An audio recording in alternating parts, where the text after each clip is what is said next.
Hey y'all, welcome back to my channel and welcome back to another meal prep video. So in this meal prep, I have two brand new recipes for you guys. However, one of the recipes that I am making in this meal prep, I haven't made in such a long time, like the beginning of my keto journey. So it's probably going to be a new recipe to you guys and it is delicious. You guys do not want to miss this recipe at all. I'm also just going to let you know how the brand new recipes tasted right here in this video because we have already tasted them. This video is intended to give you motivation and inspiration to meal prep for yourself and your family because meal prepping saves time, it saves money, and it really does save you from making bad food choices during the week. So let's get started. Alright, so we're going to start off with the boiled eggs, and I threw 1 cup of water into my Instant Pot, and now I'm just putting my eggs on the rack and put the lid on the Instant Pot, put it on sealing. I do around 2 minutes since I didn't do a ton of eggs this week, and I always get my ice bath ready for when the eggs are finished, and then I throw them in the ice bath and I leave them in there for around 5 minutes. And I always peel my eggs for the convenience, like I say every week, for my family, so that way they're a grab-and-go snack or a grab-and-go meal. And I just throw them in individual bags, so they're literally grab-and-go.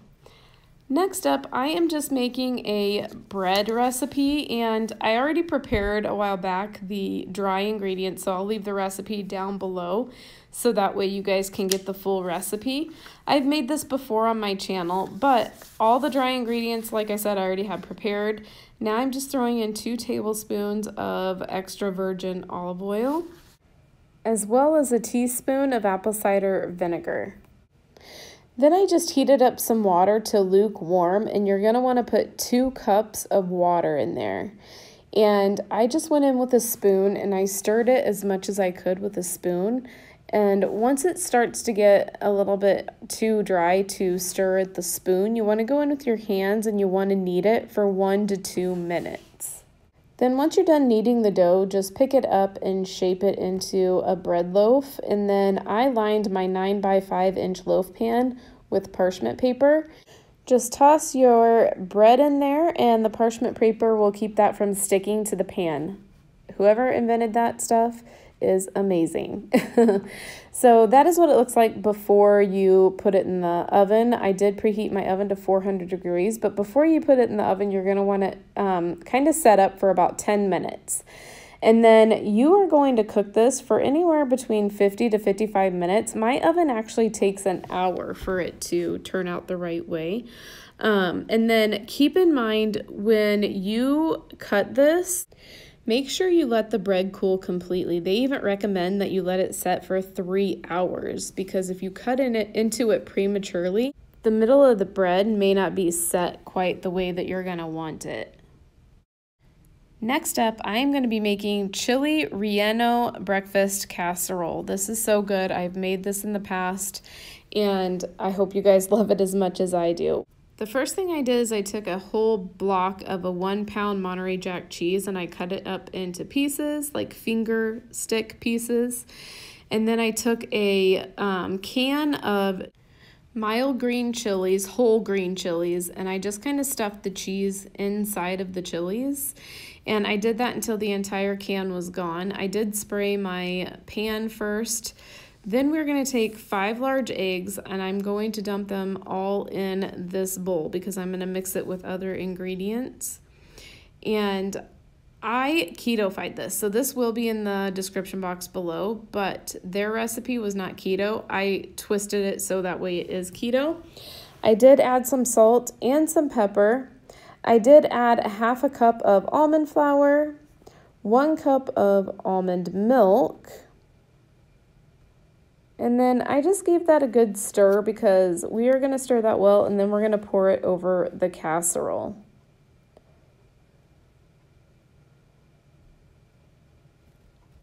I did add a little bit of shredded Colby Jack cheese to the top of that as well. I actually did that before I poured the mixture over it. I preheated my oven to 350 degrees and you're going to bake this for around 40 minutes. I ended up baking mine for around 45 minutes And that is how it turned out. However, this is a very cheesy recipe. So keep in mind this is a very calorie dense recipe because we are actually going to add even more Colby Jack cheese to the top of that. And we are going to throw it back in the oven, and that's what it looks like when it's done. I'm telling you, this dish will not let you down. If you guys like green chilies and cheese, this is the dish for you. Next up, we're going to be making Kido Pigs-in-A-Blanket. And keep in mind, all these recipes I'm sharing with you will be in the description box below. I will have the links to the recipes down there. So the first thing we're going to do is take 1.5 cups of mozzarella cheese. We are going to just melt that in the microwave until it's nice and melty, just like that. Then we're going to take a cup of almond flour, throw that in there, as well as 1.5 tablespoons of baking powder. And then I like to give that a stir before I add the egg, just because the cheese is a little bit hot. Once I stir that just a little bit, I add in 1 egg, and then I go back to stirring, and I stir that as much as I can with the spoon, and then I go in with the tools that God gave me, aka my hands, and I knead that dough until it's nice and ready to be wrapped around the hot dogs. So then I like to just kind of roll it into kind of like a log. That way I get an idea as to how much to cut off for each hot dog. Now this recipe actually calls for 6 hot dogs, so it states that it's only going to wrap 6 hot dogs. I got 8 hot dogs out of this, so I ended up getting 8 Kido Pigs-in-A-Blanket, which I thought that was great because it's obviously going to make your macros even better. But I just kind of wrap it around the hot dog, and then I just kind of roll it around in my hands. I don't know. That's the easiest way for me. I'm sure you'll find a way that's easy for you. And then I like to take an egg, and then I just kind of whisk up the egg. And that is basically going to be the wash that I'm going to put on the dough. So that way when I put the everything but the bagel seasoning on there, it sticks. If you guys have not had these, oh my golly, you're missing out. And y'all need to make this because it's so, so good. Look at that seasoning on there. Even just the seasoning on there is delicious. So I just preheated my oven to 350 degrees, and then I baked them until they were like golden brown on the top. And these are so delicious. Get out your favorite dipping sauce and start dipping. How beautiful are those? Next up, I'm just going to prepare some steak. This is that steak I bought a while back in one of my vlogs. This one is already pre-seasoned, so I didn't have to put on any seasonings for this one. I'm also going to grill up some chicken breasts. Those are my family's favorite chicken. They'd rather have that over thighs. And then I'm also going to throw on there some sausages as well. I get those sausages at Costco. But I'm just going to throw everything on the grill. I grilled the sausage and the chicken first. And as far as the chicken goes, I just seasoned them with some salt and some pepper, and that was it. And let those stinkers cook. The nice thing about Arizona is the weather is perfect for grilling this time. And then there are the sausages when they were done. That's exactly how I like them. They are so good. These sausages from Costco are so good. And there's the chicken all grilled up. I feel like when I cook the chicken on the grill, it just makes it so much more moist than when I cook it anywhere else. I like it on the grill so much better. And then last but not least, we are going to grill up that steak. Again, it was already pre-seasoned, so I didn't have to put anything on there. And I just flipped them after a couple of minutes, and look at those grill lines. And there is the finished product. The steak and chicken cooked on the grill is just a nice something to put on your salad as well. Then next up, we are going to be making cauliflower fried rice. So I just threw in a little bit of sesame oil in the bottom of that pan. And then I did use one of those steamable cauliflower rice bags that I just steamed in the microwave first. I put in some green onion. I went ahead and threw in a second bag of cauliflower rice. And I just stirred that all together. And then I did add some seasoning. So I added some pepper. I added some garlic powder. I added some liquid aminos or soy sauce. Then I just gave that a stir. If you guys have not had fried rice keto style yet, it's so good. To me, it just tastes like exactly like rice. Then I just kind of dig a hole out from the middle of the rice because that's where I'm going to cook my eggs. I do put a little bit more sesame oil in there to fry my eggs with. Some people may think that's too much sesame oil, so you may need to adjust that, but I personally love it.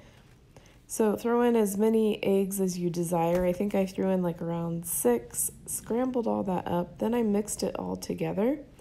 I did end up topping it off with a little bit more liquid aminos. And because this has the egg and the veggies and everything, you could have this as a meal, you could have this as a side dish. Either way, it's going to be delicious, and I hope your family loves it as much as we do.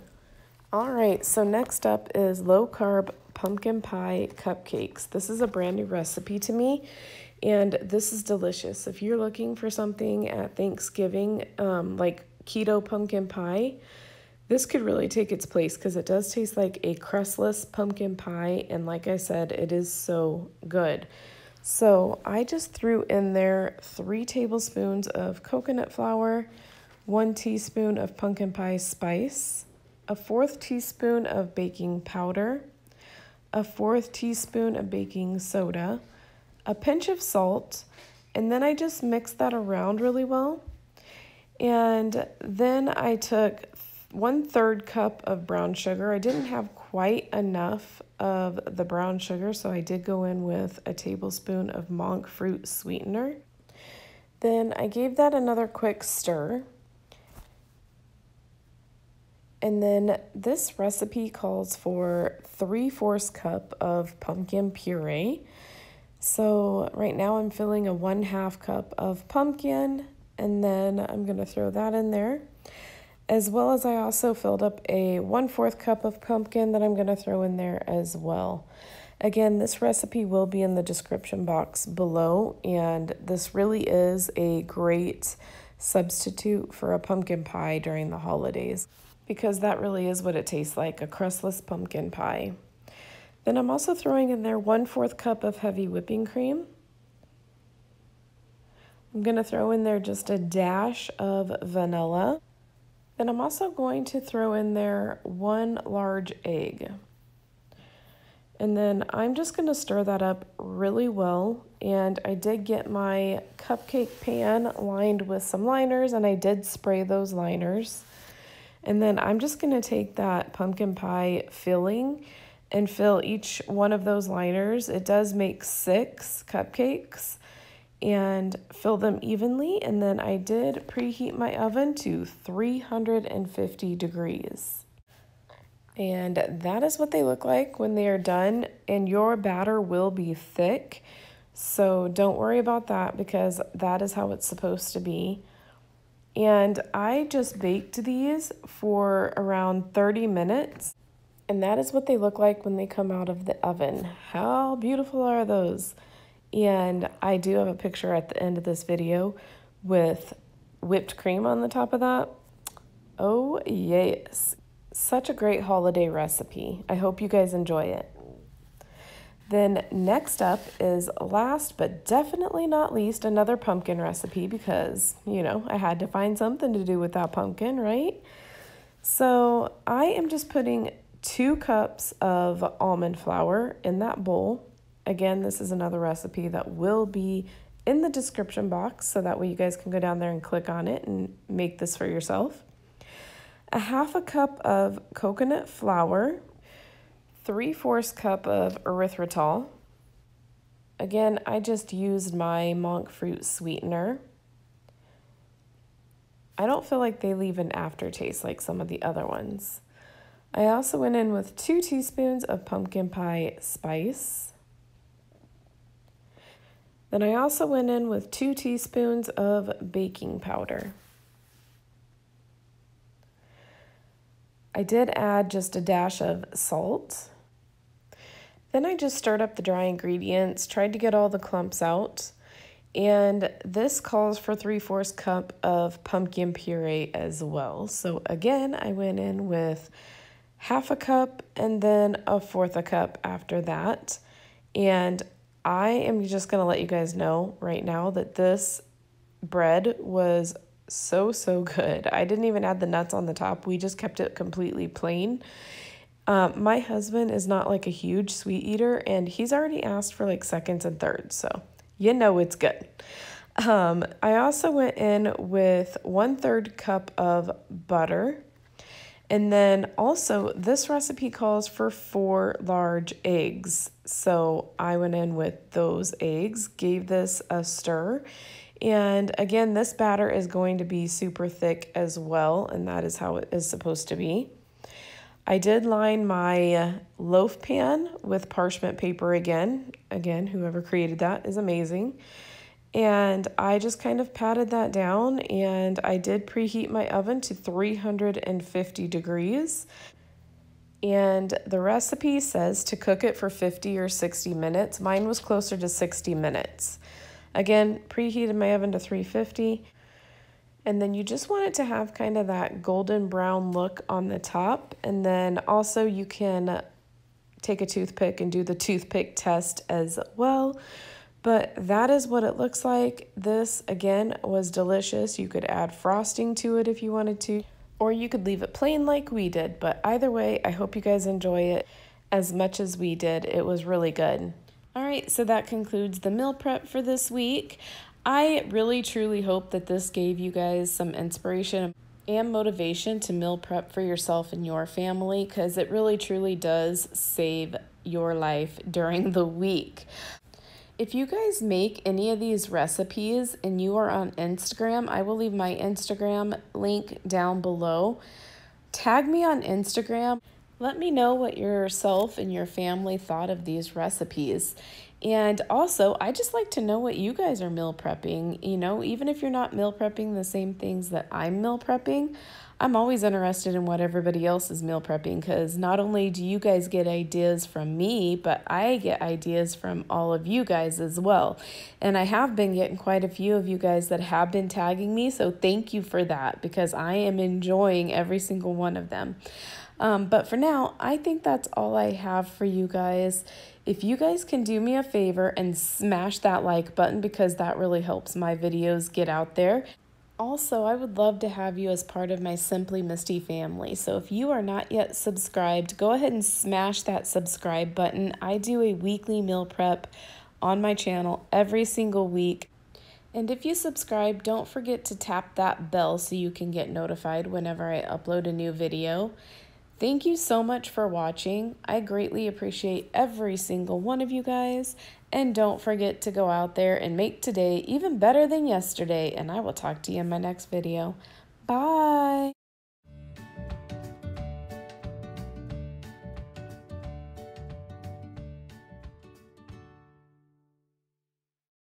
On my own, but I don't know why you hit the road, but you don't realize I won't look back when you're around.